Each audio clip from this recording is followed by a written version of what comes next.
Bonjour Yao, merci beaucoup Bonjour Valérie. d'avoir pris le temps de parler avec nous de RA Pro. On est super intéressé par ton aventure parce que effectivement tu adresses des milieux un peu challenging avec des défis particuliers, donc que ce soit les lunettes dont tu vas parler, je pense en détail, mais aussi l'industrie culturelle qui peut aussi avoir ses écueils. Donc, pour commencer, est-ce que tu peux te présenter et présenter l'entreprise Stone Drum?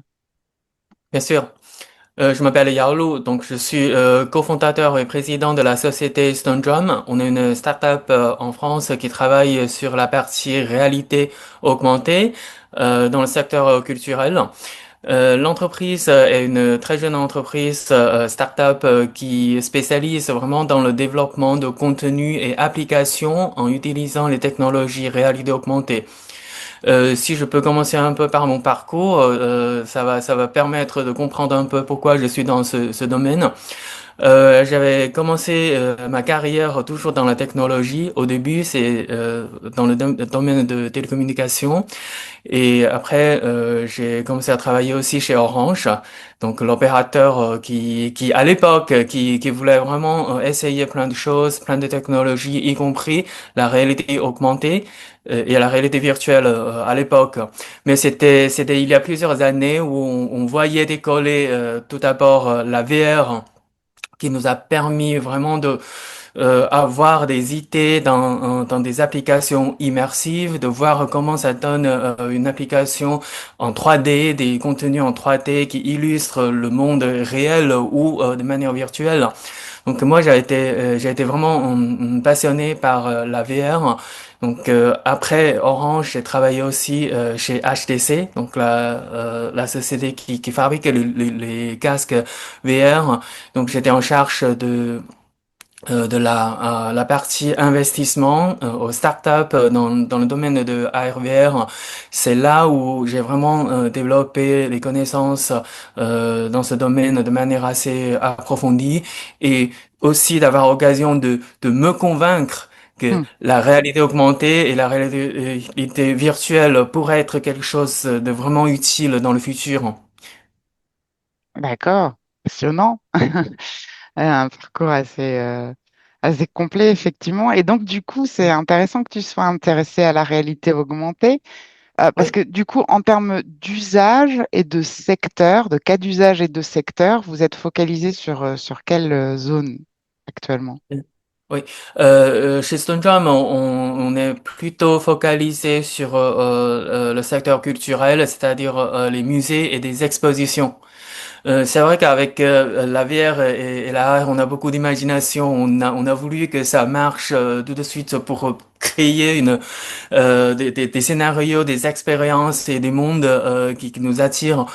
Mais on a vraiment aussi conscience que aujourd'hui la technologie permet peut-être pas tout à fait de réaliser toutes les idées que l'on a, mais on a plutôt choisi les applications qui nous aident à proposer une expérience de visite enrichie dans les musées et des expositions.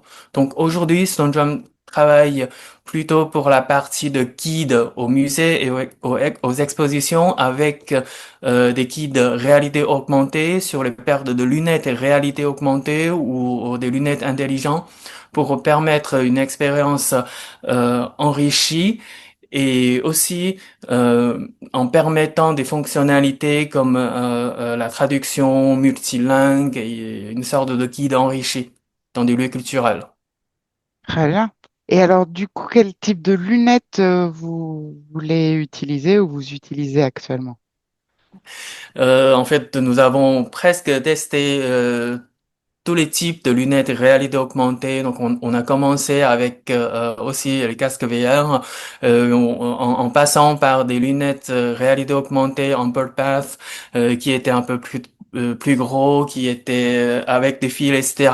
Mais aujourd'hui, on est plutôt convaincu que les formes optimales pour des usages que l'on catégorise comme 2B2C, c'est-à-dire que c'est dans un lieu bien défini, c'est un usage bien défini par un comment dire, un institut, mais envers ses clients, ses visiteurs. Donc, on pense que aujourd'hui, les formes des équipements idéales seraient des lunettes réalité augmentée avec la technologie de kit d'onde optique. C'est-à-dire qu'on a les paires qui sont beaucoup plus légers, qui permet une vue dégagée, mais tout en même temps de permettre des contenus interactifs, des contenus immersifs.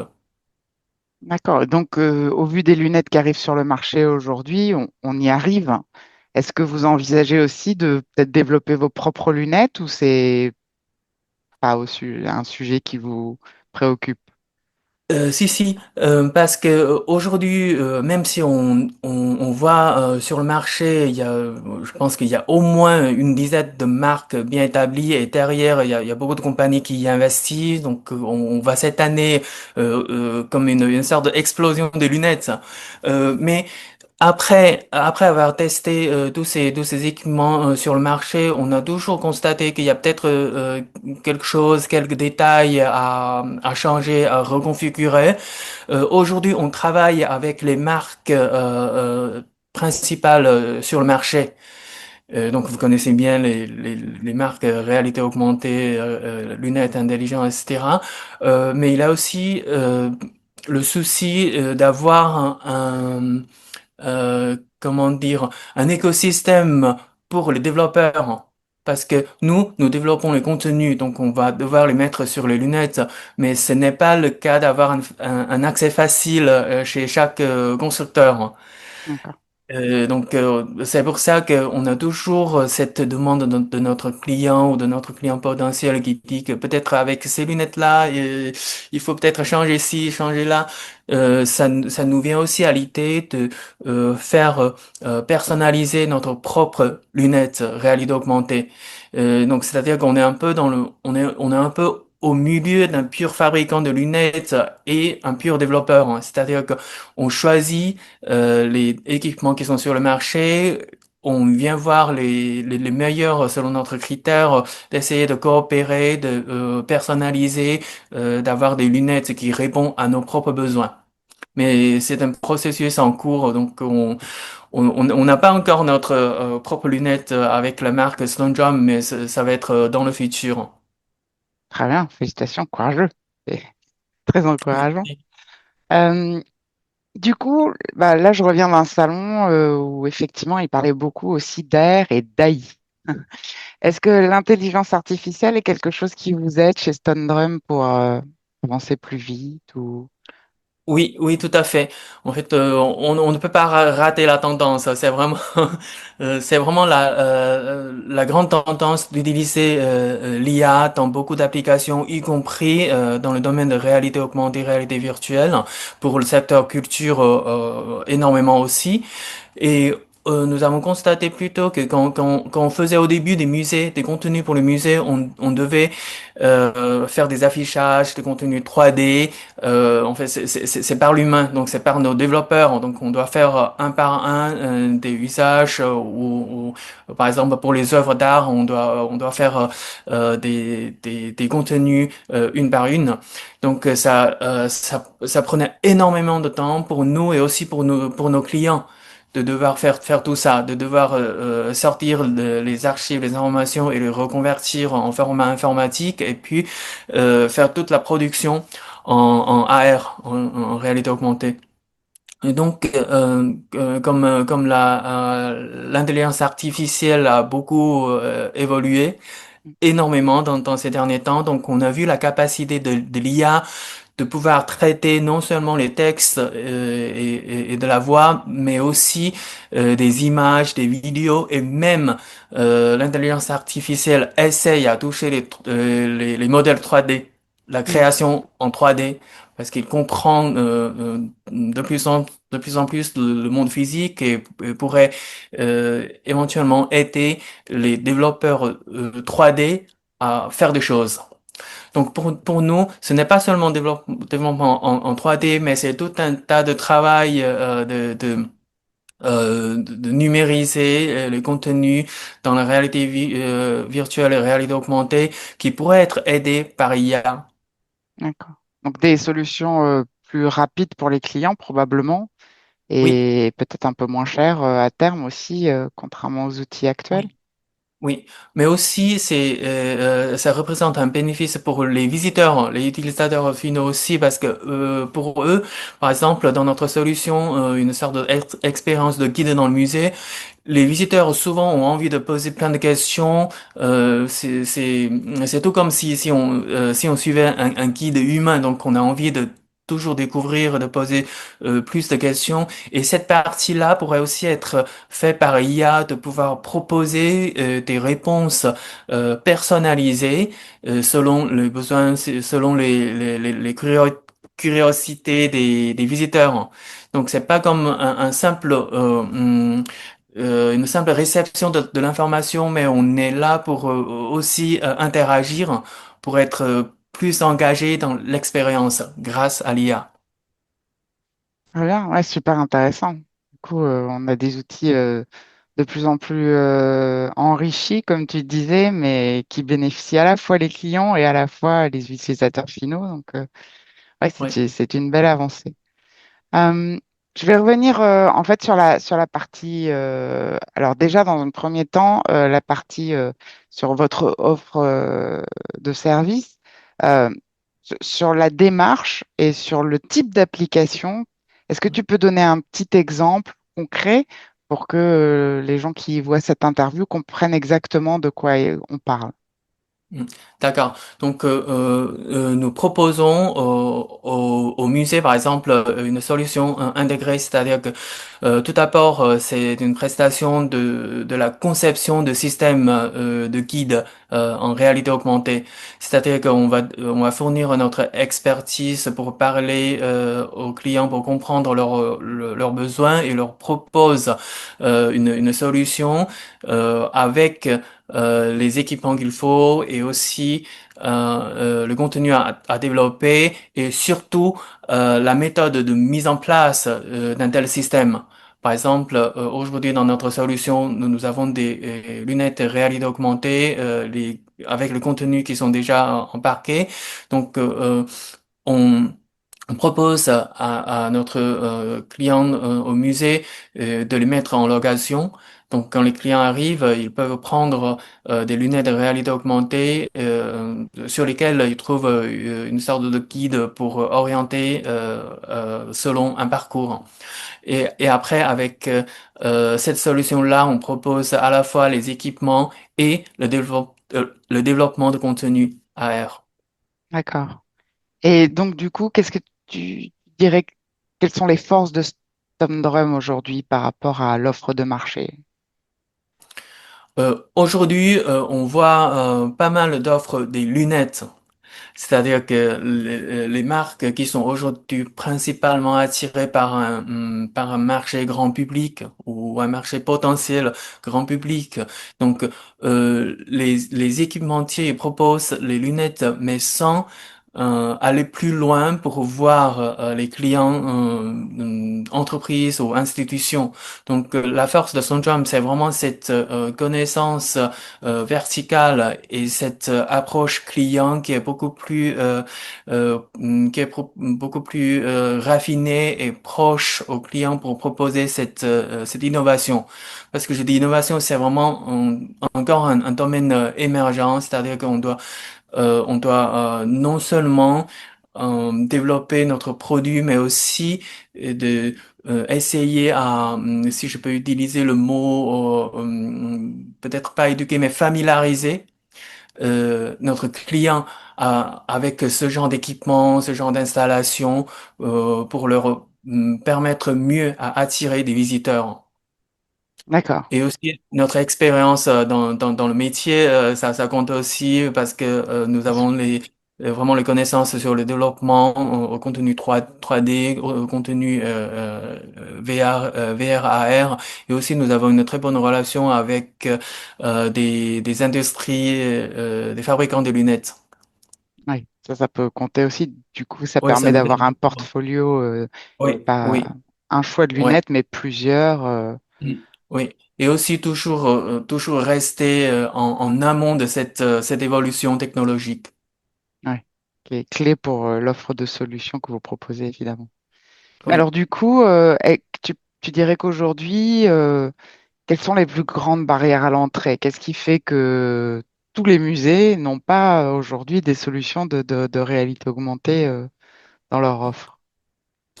Je pense qu'aujourd'hui, un barrière important, je dirais, les limites technologiques des lunettes, des équipements. Parce qu'aujourd'hui, même nous, nous ne sommes pas 100% satisfaits des modèles qui sont proposés sur le marché, parce que ça représente pour les clients encore un équipement un peu lourd et parfois difficile à gérer, difficile à configurer. Et il a aussi ce grand défi de l'adaptabilité. Parce que des lunettes doivent savoir s'adapter aux différents visages, différentes conditions de vue, etc. Donc ça, c'est quand même quelque chose qui est difficile à gérer. Donc on arrive à trouver des solutions, mais c'est pas encore complètement idéal. Donc, on attend que l'industrie avance pour encore améliorer les équipements pour pouvoir euh, résoudre ces problèmes-là. Et après, un deuxième barrière, c'est éventuellement, je pense que la complexité dans tout ce qui est culturel, dans tout ce qui est contenu. Par exemple, dans un musée, il y a souvent beaucoup d'œuvres, beaucoup de choses à voir. Quels sont les objets à choisir pour mettre en amont? Et aussi, dans cette fabrication, production de contenu, il faut considérer à la fois les effets interactifs et immersifs, mais il faut aussi compter beaucoup sur la connaissance. Parfois c'est de l'histoire, parfois c'est scientifique. Et il faut aussi avoir une production académique et scientifique pour ne pas raconter n'importe quoi ou de manière un peu trop libre. Donc il faut toujours contrôler et faire de l'effort pour que la production de contenu soit de haute qualité. Bien sûr, bah oui, on parle Et, d'enrichissement, donc on est ouais, censé apprendre. et derrière, c'est aussi de l'investissement important. D'accord. Mais est-ce que tu penses aujourd'hui que le retour sur investissement aussi peut potentiellement être important? Euh, Je pense que oui. Ouais, je pense que oui, parce que c'est vraiment un marché, notamment en France, on a un patrimoine culturel qui est tellement important et on attire les touristes de monde entier. Donc c'est vraiment un marché qui a du grand potentiel. Et avec notre solution réalité augmentée, on voit que ça pourrait aider les utilisateurs, ça pourrait aider les visiteurs, notamment les visiteurs étrangers qui arrivent dans un musée, qui peuvent bénéficier vraiment de cette technologie pour avoir une meilleure expérience. Donc d'accord, donc, on est très optimiste. d'accord. Oui, c'est un différenciateur pour un musée, pour attirer de nouveaux profils, plus de visiteurs. Donc Tout à c'est fait, et, tout à et fait. ils peuvent monitorer ça, ils peuvent vérifier sur le temps à travers votre solution s'ils ont des visiteurs supplémentaires. Est-ce que vous faites un peu de retour d'expérience, des choses comme ça? Tout à fait. Ouais. Je pense que c'est un point clé aussi qui Oui, rassure les clients potentiels de savoir qu'ils peuvent évaluer ce potentiel retour sur investissement. Donc, c'est un très oui, bon point, je pense. Et alors, du oui. coup, qu'est-ce que vous recherchez aujourd'hui chez Stone Drum? Qu'est-ce que vous cherchez? On cherche à encore développer premièrement notre produit, notre solution et deuxièmement peut-être un peu plus de perspective client pour pouvoir mettre notre solution dans plus de musées pour aider plus de personnes. Donc tout à l'heure j'ai oublié de mentionner un aspect très important que l'on juge euh, essentiel de notre solution, c'est que on souhaite que la technologie AR soit aussi une technologie responsable. Donc, on va l'utiliser pas seulement sur les expériences pour avoir plus d'informations ou de divertissement, mais aussi on va aider les établissements à proposer une accessibilité enrichie. Avec la technologie réalité augmentée, on peut aider les personnes malvoyantes ou malentendantes en proposant des interfaces d'informations qui sont à leurs besoins. Donc, D'accord. ouais, on va beaucoup rechercher dans ce domaine aussi. Ouais, c'est super important parce que l'accessibilité, ça devient un peu obligatoire et les solutions Tout à fait. d'accessibilité sont très recherchées. Donc, ouais, c'est un point extrêmement intéressant. Mm. Et donc, du coup, si on regarde à 1 an, à 2 ans, à 5 ans, est-ce qu'il y a des choses que tu peux partager aujourd'hui qui ne soient pas top secrètes, mais quels sont vos projets, quels vont être vos futurs développements, où est-ce que vous allez? Donc, dans 1 an ou voire 2 ans, ce qu'on va faire, c'est de encore perfectionner notre solution et essayer de le mettre dans plus de lieux. Aussi pour avoir beaucoup plus de retours de notre client ou des visiteurs, parce qu'aujourd'hui ça reste assez restreint quand même. Donc on va devoir les déployer à plus grande échelle pour avoir beaucoup plus de retours pour améliorer, pour avancer. Et dans plus longtemps, donc je pense que la technologie de réalité augmentée va encore avancer, progresser de manière importante. Peut-être même pas 5 ans, on va pouvoir trouver des paires de lunettes de réalité augmentée beaucoup plus performantes, avec un form factor beaucoup plus ergonome et accessible. Et ça pourrait être une prochaine génération d'équipements personnels. Tout comme notre smartphone aujourd'hui ou des smart montres, etc. Donc, je pense que quand ce moment arrive et on va pouvoir faire plus de choses avec la technologie dans notre secteur culturel. Et aussi, on essaye de rajouter toujours des éléments innovants dans ce domaine. Donc, pas seulement avec la réalité virtuelle visuelle comme on a aujourd'hui à travers des lunettes, mais on est aussi en train de développer des accessoires avec la technologie haptique, c'est-à-dire avec la toucher. Parce que c'est quelque chose qui est vraiment important chez l'être humain. Donc avec la toucher, on peut créer beaucoup plus de sensations, on peut faire plus de choses avec une plus grande créativité. Super intéressant. L'avenir, en fait, de, de la visite muséale, mais aussi de toute forme d'expérience futures qui sont, comme tu le disais dès le départ, enrichies pour les visiteurs. Donc, je crois aussi très fortement à toutes ces expériences qui mêlent tous les sens, que ce soit Oui, effectivement l'aptique, comme tu le disais, mais peut-être aussi l'odorat et oui, d'autres formes de ouais. sensorialité, ça ne doit pas trop se dire, mais effectivement développer tous les sens et pour rendre les expériences vraiment, comme on dit, immersives dans le futur. C'est Et, ça. eh ben, c'est passionnant. On te souhaite en tout cas le meilleur. C'était vraiment extrêmement intéressant. On mettra dans le commentaire de cette vidéo tes coordonnées où tu peux, j'imagine, être joint sur LinkedIn ou par mail. Mais voilà, on précisera tout ça s'il y a des musées qui veulent se lancer, qui sont intéressés pour voilà, commencer des preuves de concept pour au moins s'intéresser à la technologie parce que effectivement, ça sera demain et il faudrait peut-être commencer dès aujourd'hui pour être prêt d'ici Tout un à an ou fait. deux. Merci beaucoup, Yao. Merci Valérie. Bonne continuation et à bientôt. Merci. À bientôt.